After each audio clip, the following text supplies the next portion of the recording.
to cover that liability. Your personal assets will be targeted. So if you have any joint bank account, if you have any personal bank account and it's yours, like not for your business but it's yours, that is what they will come after. Hi guys, welcome back to my channel. For anyone who's new here, my name is Nikki and I have a small candle company called Just Nick Candle Co. I make videos about candle business or small business in general. Today's video we're going to talk about the do's of starting a small online business. I'm going to talk about, I'm looking down because I'm looking at my notes to make sure I don't forget anything.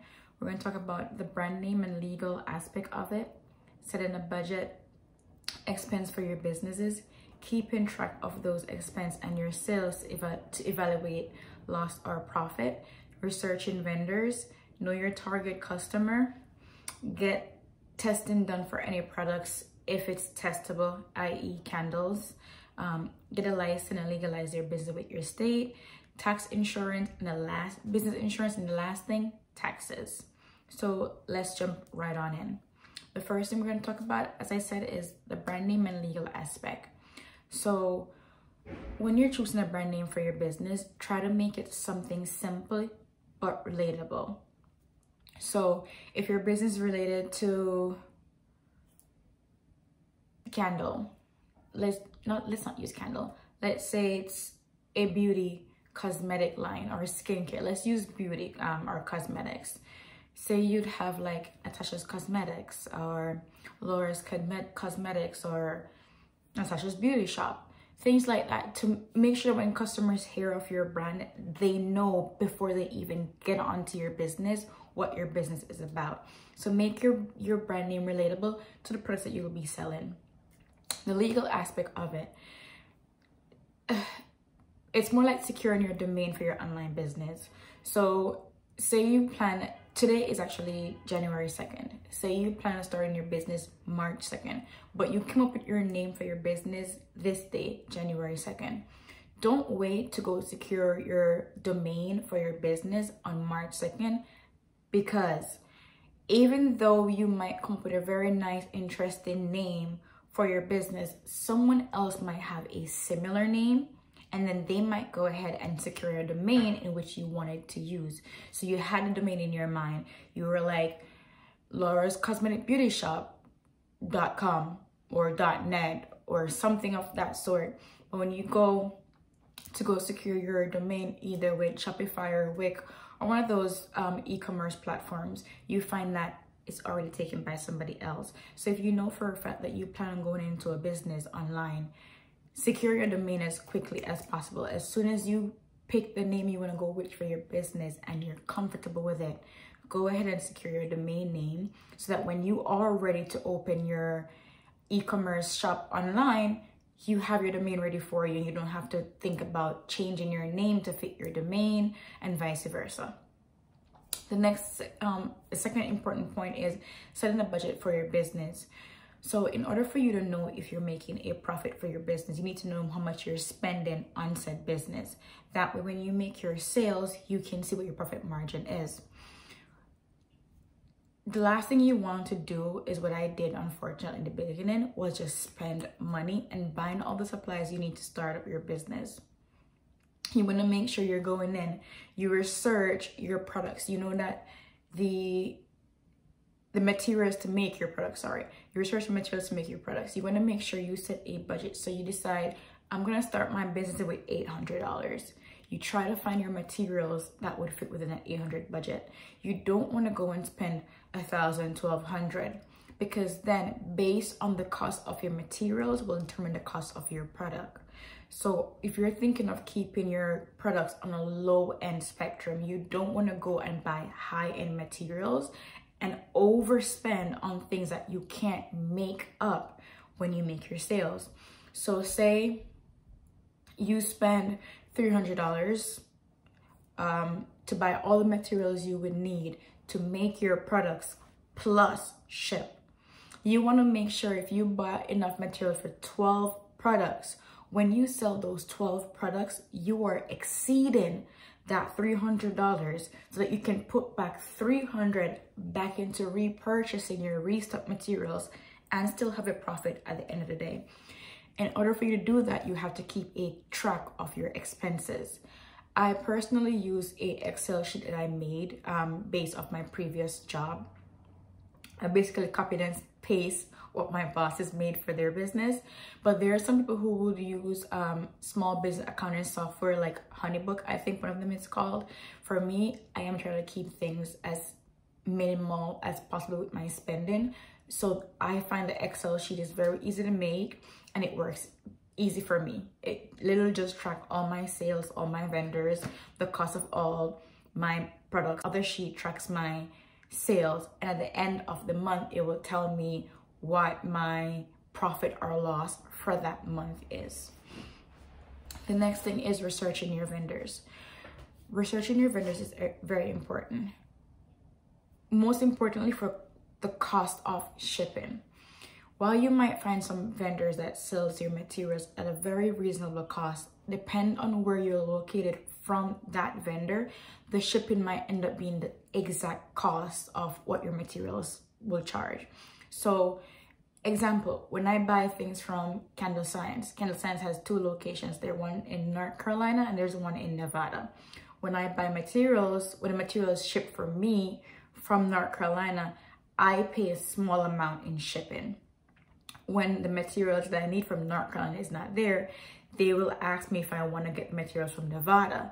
That shipping cost, I could go from paying $13 to $16 in shipping there to paying $40 to $50 because Nevada is further away from me here in New Jersey than North Carolina is.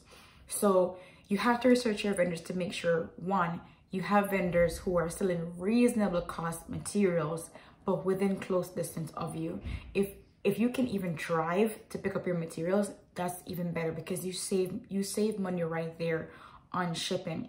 You have to remember the cost of your materials will also determine what your price of your end product will be. So if you don't mind spending a larger money to get your products, you just have to know you have to make your products even more expensive than what you intended. So it is good to research your vendors. And there's also some vendors who sell the same materials at a lower cost than others. So where you can save in your small business is very highly recommended. The next thing is knowing your target customer. As again, are you gonna sell your products at a very high cost, medium cost, or a low cost? So when you make your products, who are you targeting? So with my an example is with my video, I make videos about candle business and small business in general. So my target audience is people who either intend to, have started to, or who have a candle business or a small business. I am not targeting anyone who wants to learn tech videos, how to do their cameras, how to set up their cameras, how to do this, the lighting, stuff like that. Know who your target customers are when you sell certain products. If you sell digital products, you need to know who would buy these products. The next thing is to test any product before you sell. This will not fall for every small business product, but there are a lot. Example again, candle business. You have to test your candles before you sell for safety reasons. People can get sued if the safety of their products weren't properly tested. So you want to make sure if your product that you're selling is testable in any category whatsoever, that you test and you have documentation of that testing. The last thing you want, again, sorry if I keep bringing up candle. The last thing you want, say candle. Someone burns your candle, that candle exploded, the glass shattered while it was burning. You want, when their lawyers come at your business for the safety of that candle, that you have documentation saying, look, on this day, this time, I tested a candle with this fragrance oil, with these variables, and these were the results I got from my testing. So based off these safety measures that were accomplished in my testing, I went ahead and put my product on the market because my testing told me that it was safe to do so. So you want to always make sure for anything that you test for any product, especially skincare or beauty products, that you have testing sheets, documentation anywhere, but at least you have documentation of your testing before you sell. You do not want to put a product on the market that you yourself haven't tested for safety, because you are liable for any damage done to anyone who has used your products. And that is also where warning labels come in very, very handy, and disclaimers as well. So for any product that you know, guarantee you need a disclaimer or warning labels, please go ahead and put those on to your labels or where they're visible for the consumers to see. That way, you know, along with your testing, you're given a disclaimer of, this is what my product could or could not cause. I'm giving you an IE heads up. The last three are very, very important. The first one I'm going to mention is get a license, which is an LLC, and legalize your business with your state. So if you sell any of your products to a customer within your state online, naturally you will charge them sales tax. That portion of that sale does not belong to you. It belongs unfortunately to the government, so you have to pay sales tax. In order for you to pay your sales tax, you will need to get a number specific for your business. So you will need to get a certificate from your state that says you are registered with your state and legal to sell products within that state. It will look like this. So for most businesses, it's required, actually for all businesses, it's required to be posted somewhere in your place of business. This is my candle studio. No one comes in here, so I don't think it's relevant to post it. But if you have a warehouse or a studio, or you rented a space for your business, you're required to put this in an area that whoever walks into your place of business can see it and read for themselves. This also will allow you to file taxes on behalf of your business. So if you go on your state's website, if you look for registration of small businesses or business registration for your state, follow the links and you will find this. I did this off the New Jersey website and I found a link via Shopify. I think each state is different. I am not entirely sure. If you're not comfortable going through the process of legalizing your business by yourself or registering business by yourself, there are people like LegalZoom, I think. They're like online services that you can hire to pay them to take care of the legal aspect, including the tax part of your business. That wasn't in my budget, so everything I've done for my business so far in the legal/tax end, I've done by myself. So if you want to try for yourself, just go online to your state's official website, and in the search bar, if it's not on the front page, in the search bar, just type in business registration certificate and go from there. In total, I think I paid almost $190, including taxes, to get this. You will get a downloadable link once you've completed it, but they will ship you this copy in about 2 to 3 business days. The next thing is business insurance. I'm gonna leave taxes for last. The next thing is business insurance. If your business, if your product, let's say, if your product could cause any harm to the consumer's home, kids, pet, any harm in any category whatsoever, please, please, please get business insurance. You can pay as well. For me, I pay $151 plus some cents per year with Liberty Mutual for my kind of business insurance. It is very important. I cannot stress how important it is to get business insurance for your business. If you do not have business insurance and harm has come to one of your customers via your products in any way, shape, or form, you are liable. Not your business, you as the creator is liable for that. And if you don't have business insurance to cover that liability, your personal assets will be targeted. So if you have any joint bank account, if you have any personal bank account and it's yours, like not for your business, but it's yours, that is what they will come after. You want to make sure you have business insurance that covers any damage that could happen to any consumer or customer of yours, of your product. So business insurance is a must. Any other thing like candles, skincare, cosmetics, things like that, that you're making, and it specifically involve chemicals, fire, things like that, please, please, please ensure you have business insurance. The rate that you pay will depend on the state that you're in and the insurance company that you go with. I live in New Jersey, so I went with Liberty Mutual. And like I said, the rate that I got, I actually spoke to an agent who gave me the best rate. I would suggest you speak to an agent in an insurance company first and let them know what kind of products you plan or are selling and what the potential dangers of that product is, and then they will figure the best insurance plan for you. There is product liability insurance, and then there's general liability insurance. I personally have general liability because I have candles, flames, fire, one of the worst hazards ever. So I made sure that my insurance can cover every possible damage there could be. So personally, I have general liability insurance. The last thing we're going to talk about is taxes. If you are not knowledgeable or if you're not knowledgeable or good at taxes, even then I would suggest that you get a CPA to do your taxes for your business.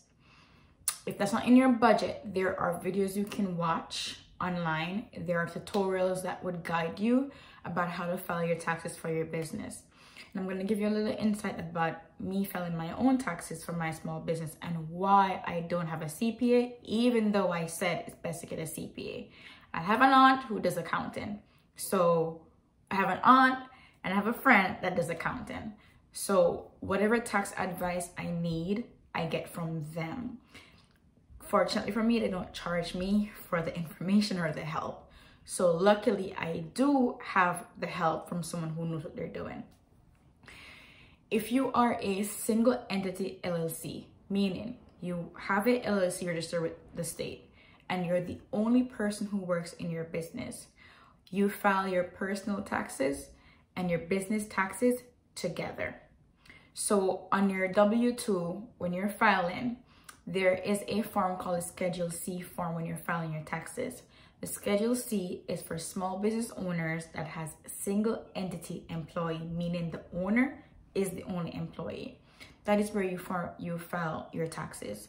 So again, for your small business, if you are the only person who works for your small business, you file your personal taxes and your Schedule C at the same time. It will be one tax return, not two. It will not be separate, it will be the same thing.